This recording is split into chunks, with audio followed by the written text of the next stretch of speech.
nitamtaja hapa tena kama ni napenda kuwataja kwa uzuri kabisa. Apostle Mwamposa, yule baba anamkubali. Ile ni neema.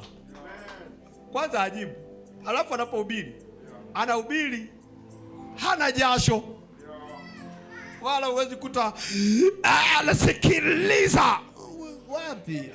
Anaongea maisha, anaona maisha, watu wanateseka, watu wanatakiwa kuwa salama, watu wapate baraka, watu waishi maisha, wafurahie Yesu. Yule neema ipo kubwa, pana neema kubwa pale. Ndio maana niwaambia Tanzania sisi tumepata zawadi. Mimi nampenda sana kwa namna anavyoihubiri vizuri kabisa, na ukisikia kabisa unaona kabisa ila hapa kweli. Ukiangalia wewe mwenyewe ni maskini kabisa kweli. Mtu anatoa shuhuda anasema amepangwa. Ona sheria. Yeye hajai sema mimi sijawapanga, wala habishani na mtu anayesema, anaendelea mbele. Wewe utaonaga tu shuhuda. Lakini ninachoshukuru Mungu, kuna watu wanaweza kusema amepangwa, utashangaa kesho na yeye ametokea pale. Nisamee. Nisamee niwahi kusema vibaya.